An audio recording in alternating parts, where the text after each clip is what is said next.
நான் இதை சொல்வதற்கு காரணம் 40 நாடாளுமன்ற தொகுதியிலே பெற்றுவிட்டோம் என்று கொக்கரிக்கிற திராவிட முன்னேற்ற கழகத்தை பார்த்து கேட்பது, நாளை அதிமுக ஆட்சி மலரும், அதை யாராலும் தடுத்து நிறுத்த முடியாது என்று சொல்லி வாருங்கள், வெற்றியை தேடித்தாருங்கள் அழைத்து விடைபெறுகிறேன். நன்றி. உயர்நிலைப்பள்ளியை நடுநிலைப்பள்ளியாக்குவது, கல்லூரிகளை உருவாக்குவதற்கு, கல்லூரிகள் அனைத்தும் கிராமந்தோறும் கொண்டு வருவது, இது போன்ற பல்வேறு பணிகளை நிறைவேற்றி காட்டினார். அதற்கு பிறகு மாண்பு எடப்பாடியார் பொறுப்பேற்றார்.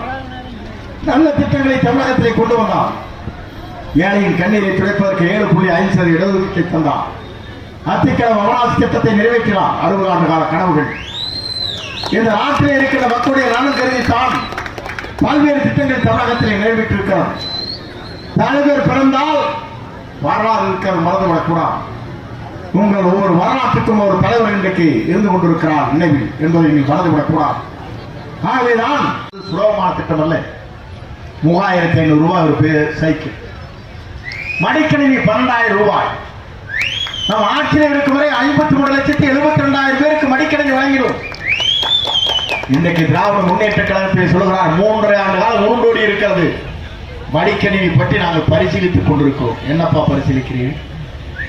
நான் கேட்கிறேன், இந்திய நாட்டின் வரலாற்றில், தமிழகத்தின் வரலாற்றில் உங்களால் எதுவும் செய்ய முடியவில்லை. கல்வியிலே மாற்றங்கள் உங்களால் உருவாக்க முடியவில்லை. கேட்டால் தினந்தோறும் ஒரு திட்டத்தை நீங்கள் அறிவிக்கிறீர்கள், செயல்படுத்த முடியவில்லை. இந்திய நாட்டின் வரலாற்றில், தமிழகத்தின் வரலாற்றில் அம்மா அவர்கள் கொடுத்தால் இந்த சைக்கிள் திட்டம் இன்று வரை 59,72,000 பேர் பயன்பெறுகிறார். இன்று வரை. ஆனால் லேப்டாப் இல்லை. லேப்டாப் கேட்டா டாட்டாங்கிறார். நான் எதற்காக சொல்லி சொன்னால்,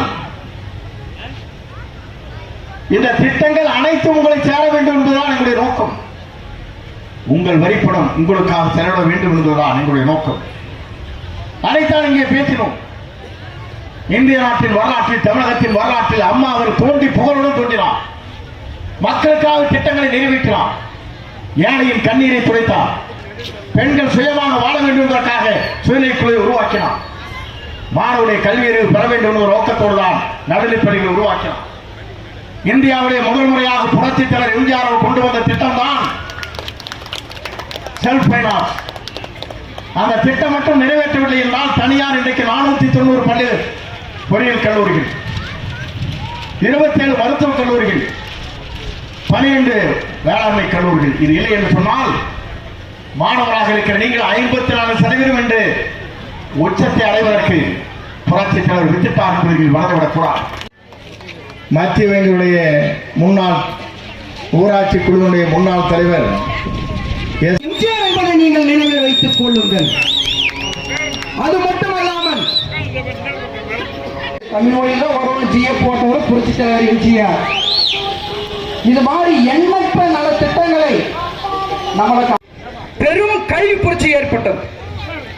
தஞ்சாவூர்ல ஒரு தமிழ் பல்கலைக்கழகம், பாரதியாருக்கு ஒரு பல்கலைக்கழகம், கடனை நீக்கியவர் புரட்சித் தலைவர் எம்ஜிஆர் என்பது எத்தனை பேருக்கு தெரியும்னு தெரியல உங்களுக்கு. அது மாதிரி எண்ணற்ற திட்டங்கள் புரட்சித் தலைவர் எம்ஜிஆர் அவர்கள் கொண்டு வந்தார்.